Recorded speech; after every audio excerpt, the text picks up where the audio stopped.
Good afternoon, folks. Now, I've got discussion B for you. It is kind of long. It's a narrative on late stage dementia caregiving. Okay.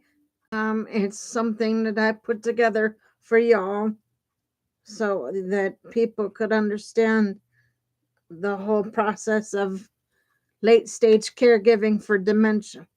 So here we go with the presentation.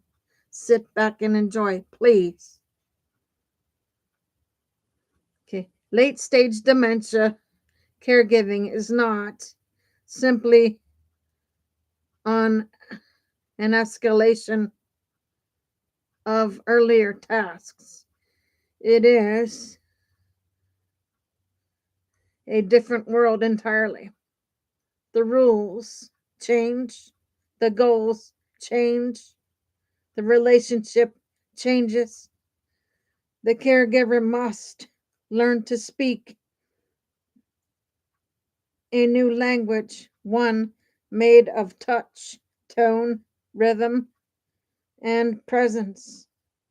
This chapter follows that journey, honoring the depth of grief and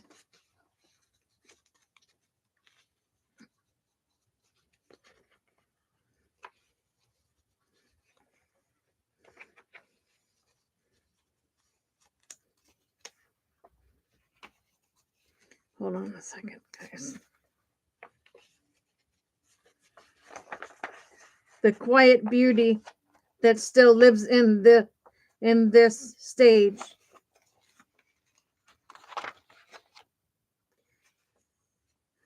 The threshold when words fade and presence becomes the bridge.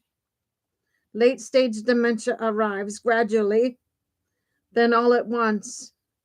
The morning, one morning, Lena realizes her mother, Marjorie, is no longer speaking in full sentences. The words come out like fragments of a melody, recognizable but incomplete. Soon, even those fragments fade. What remains is presence. Lena learns that communication is no longer verbal, it is the way she holds her mother's hand, the softness of her voice.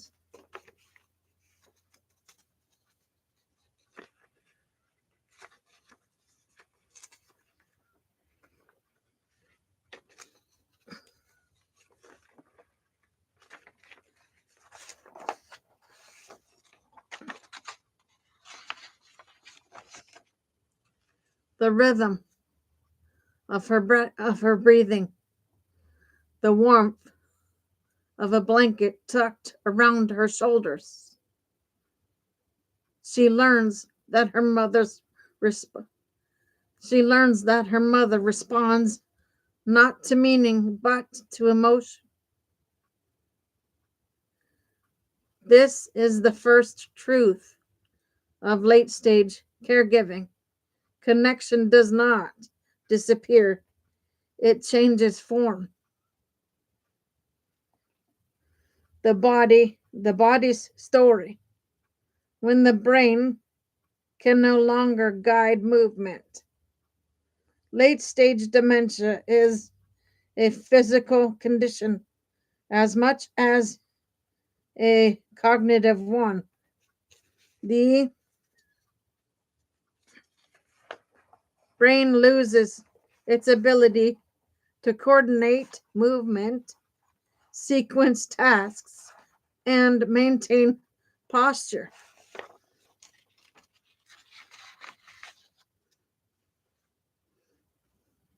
Marjorie begins leaning to one side. Her gait becomes shuffling, then unsteady, then impossible. Lena learns new skills, how to support her mother's weight without injuring herself, how to use a gait belt, how to position pillows to prevent pressure injuries, how to lift without rushing. The physical therapist becomes her teacher, her coach, her protector.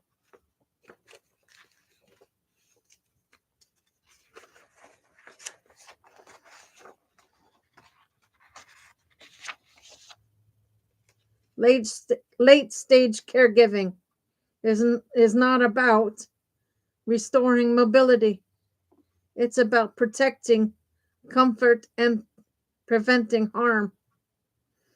The fragility of eating when swallowing becomes a daily question.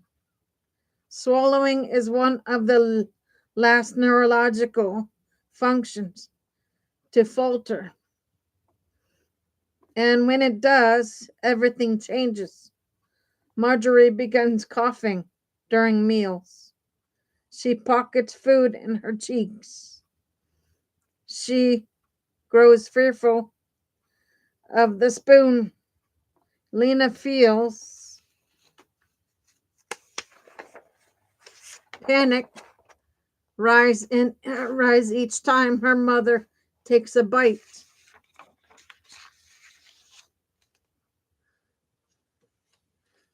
The speech language pathologist arrives with quiet expertise, textured modified diet, upright positioning, slow pacing, small bites, comforting or comfort feeding, only principles. Lena learns that feeding is no longer about nutrition, it's about pleasure, safety, and dignity. She learns that weight loss is no longer failure, is not failure. It is part of the disease.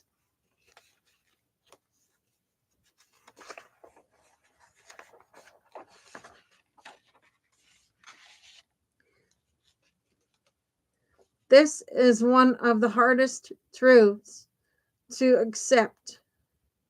Explore comfort feeding only frameworks. The nights when breathing changes and fear creeps in.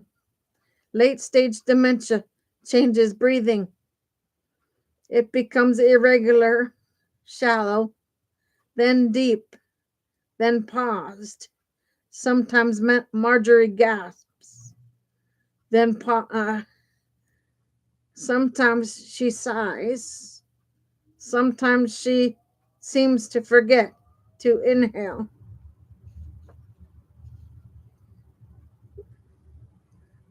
Lena lies awake listening, counting seconds between breaths.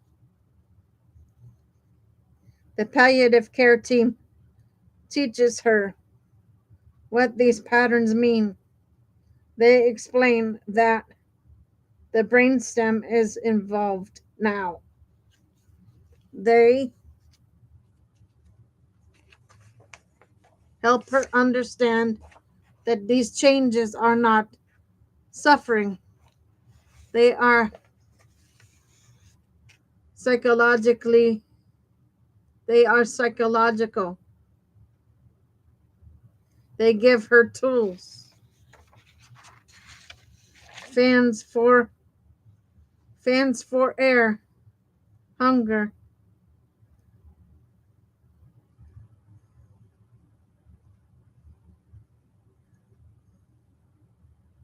gentle repositioning, low dose medications for comfort, reassurance that she is not causing harm.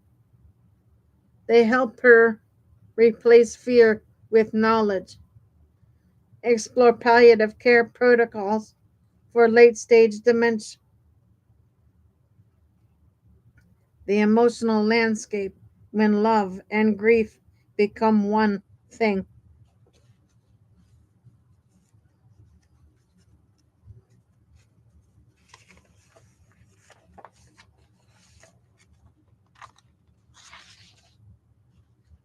Late stage caregiving is emotionally paradoxal. Lena feels grief every day, grief for the mother she remembers, grief for the memories, fading grief for the future. She cannot stop. But she also feels love in a way she never has before. Pure, uncomplicated, unconditional. She learns that caregiving at this stage is not about tasks, it's about companionship.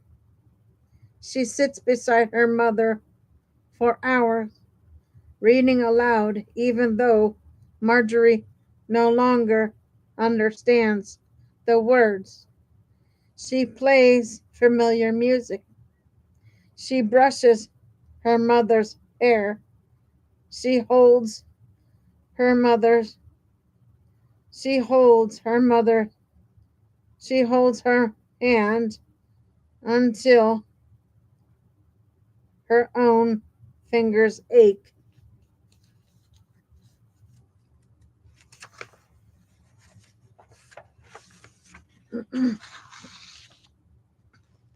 She discovers that late stage dementia caregiving is not the end of the relationship. It it is the deepening of it. The, the team's role when caregiving requires a village.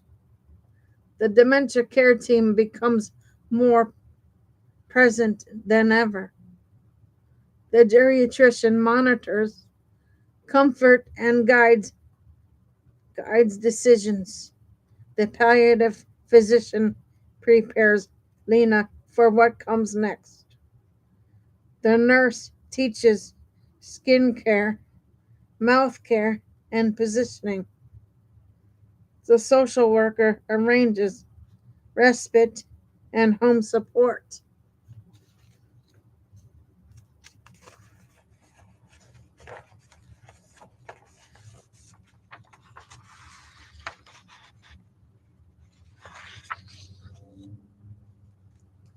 The OTPT prevent injury and maintain comfort. The SLP protects swallowing safety. The caregiver support specialist helps Lena process grief. The team becomes a circle around Lena, holding her up so she can hold her mother. Late stage dementia caregiving is not meant to be done alone. It's meant to be done with caregiver supports. The final stretch, when time slows and meaning intensifies. The final stretch, days feel both long and fleeting. Lena moves through them.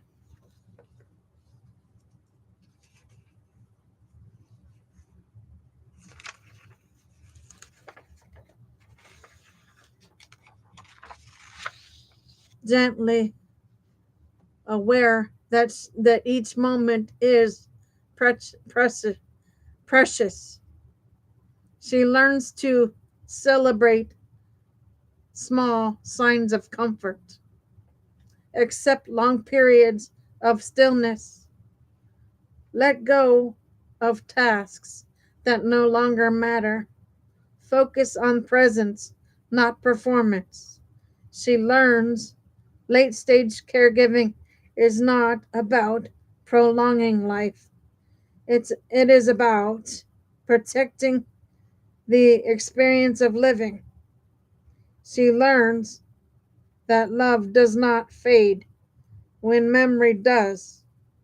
It becomes quieter, deeper, more elemental. The caregiver's truth. When she realizes she has done enough,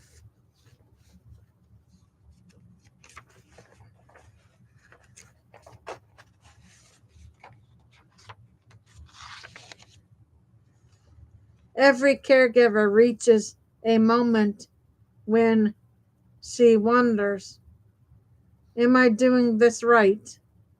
Am I doing enough? Am I failing her? The dementia team tells Lena what every caregiver deserves to hear. You have done more than enough. You have given her safety, comfort, and love. You have walked with her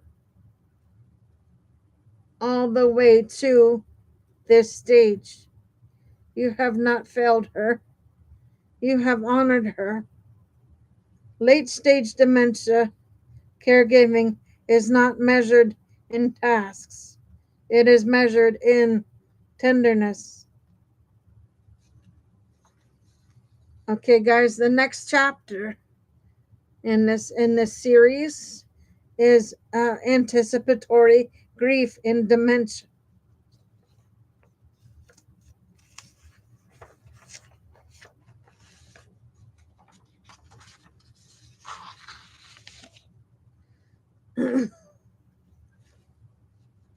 A narrative rich, caregiver centered chapter exploring the grief that begins long before the end.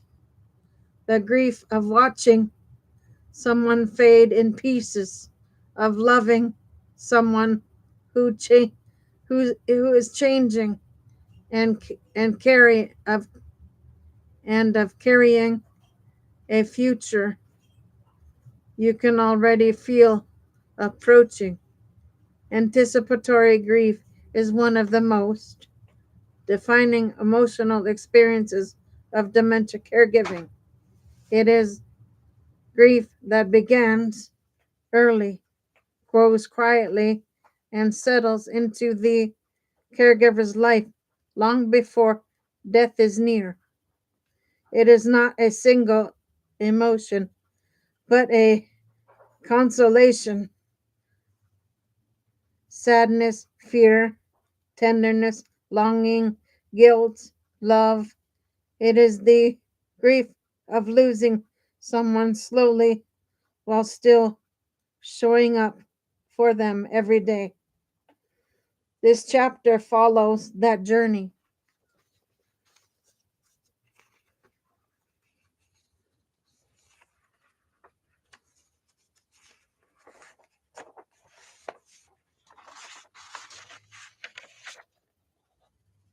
The first the first loses or losses. When grief arrives before anyone names it, anticipatory grief begins in moments so small they almost go unnoticed. For Lena, it starts the day her mother, Marjorie, forgets the name of the street they lived on for 40 years. It starts when she forgets the recipe she taught Lena as a child. It starts when she looks at an old photograph and says, who is that pretty girl? These moments are not dramatic, they are quiet. They slip into the day like shadows. Lena feels something tighten in her chest. She feels sadness, but she doesn't call it grief yet. She tells herself it's just part of aging. She tells herself she shouldn't feel this way because her mother is still here. But grief does not wait for absence. It begins with change. The grief of losing the person while they are still beside you. As dementia progresses, Lena realizes she is losing her mother in pieces. She loses the storyteller first, the woman who used to recount family history with vivid detail. She loses the organizer, the woman who kept birthdays, recipes, and traditions alive. She loses the conversationalist, the woman who once debated politics over coffee. She loses the protector, the mother who once comforted her during storms. She, her mother is still physically present, but the relationship is shifting. The roles are reversing. The emotional landscape is changing.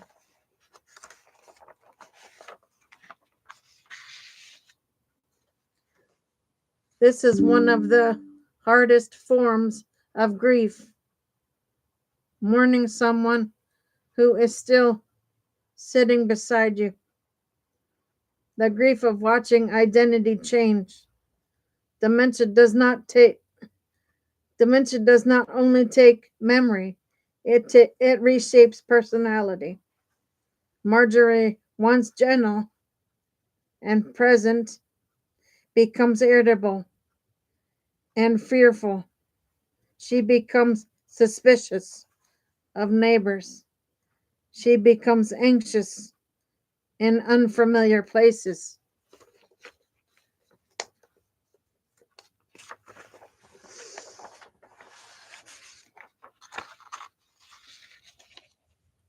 She comes she becomes withdrawn during family gatherings. Lena feels grief not only for her not only for who her mother was, but for who she is becoming. She learns that dementia is not a thief of memory alone. It is a thief of identity, and caregivers grieve every shift. The grief of future losses you can already see coming. Anticipatory grief is not about what has been lost, it's about what will be lost. Lena begins to imagine. Lena begins imagining the future, the day her mother no longer recognizes her, the day her mother can no longer walk.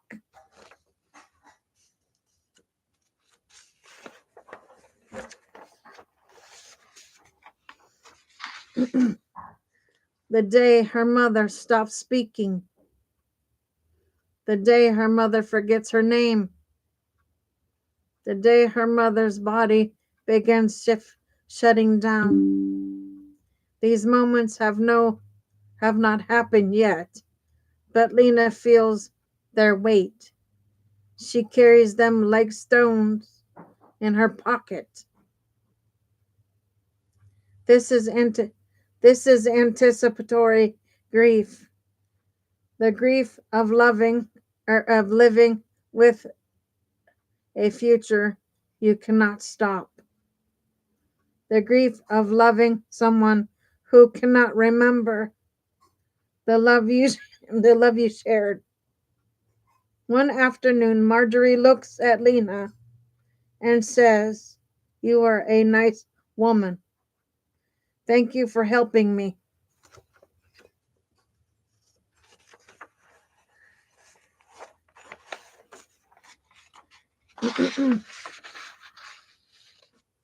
She says it kindly, sincerely, but she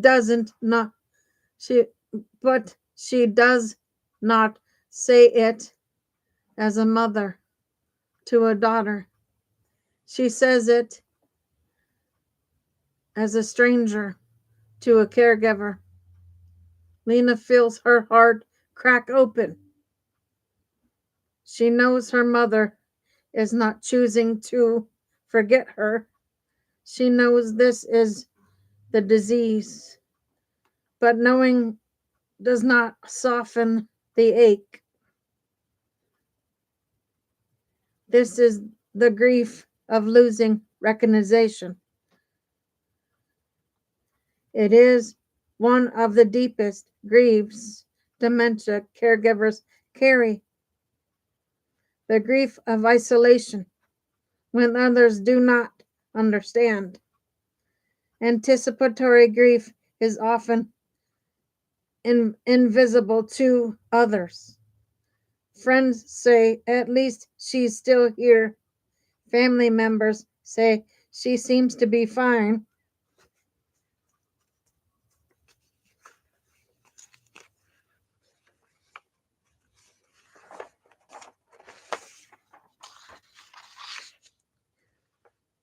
Today, people say, you're so strong. Without seeing the nights Lena cries in the kitchen. Lena feels alone in her grief because dementia is a long, slow loss, one that society does not know how to talk about. She learns that anticipatory grief is not only sadness, it's loneliness. The grief that lives beside love. Despite the grief, Lena still loves her mother fiercely. She loves her through confusion. She loves her through fear. She loves her through forgetting. She loves her through decline.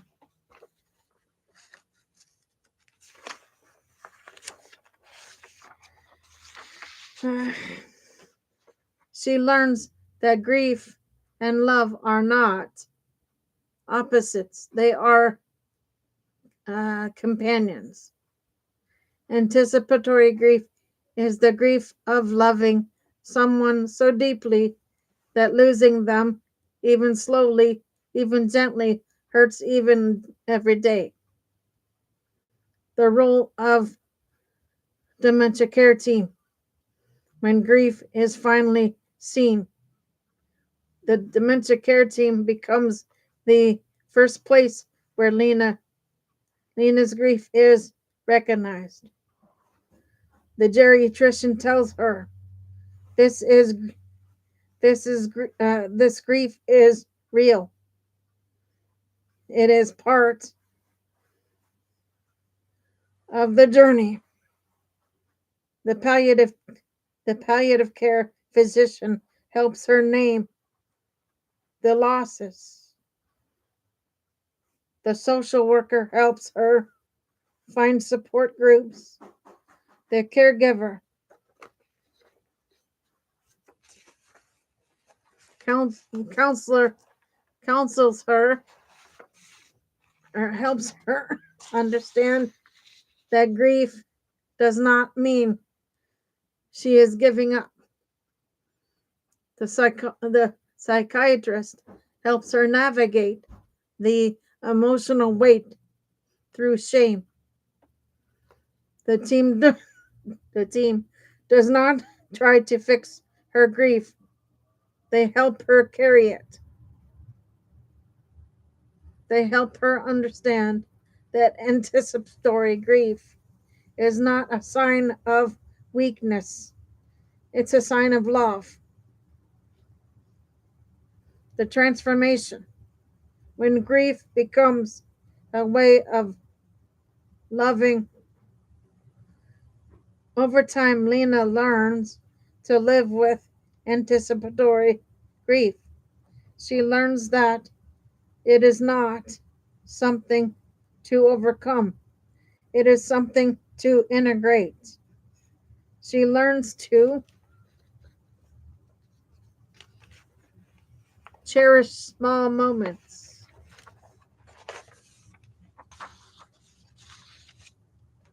accept what cannot be changed, love without needing to be remembered, find beauty in presence, not memory, hold grief and joy at the same time. She learns that anticipatory grief is not only shallow, it's it is tenderness, it is devotion, it is the emotional proof of a relationship that mattered. The caregiver's truth. Grief begins early because love begins. Love began early. In the end, Lena realizes something profound. She grieves early because she loved early. She grieves deeply because she.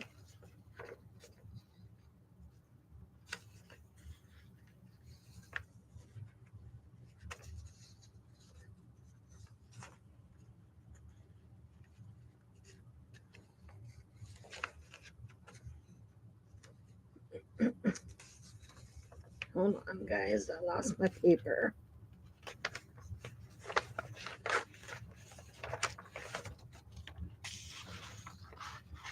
She loved deeply. She grieves now because she still loves now. Anticipatory grief is not a sign that the relationship is ending. It is a sign that the relationship has sharpened her, has shaped her life. It is the grief of someone who has walked beside another person through every stage of memory, identity, and change. It is the grief of someone who has stayed.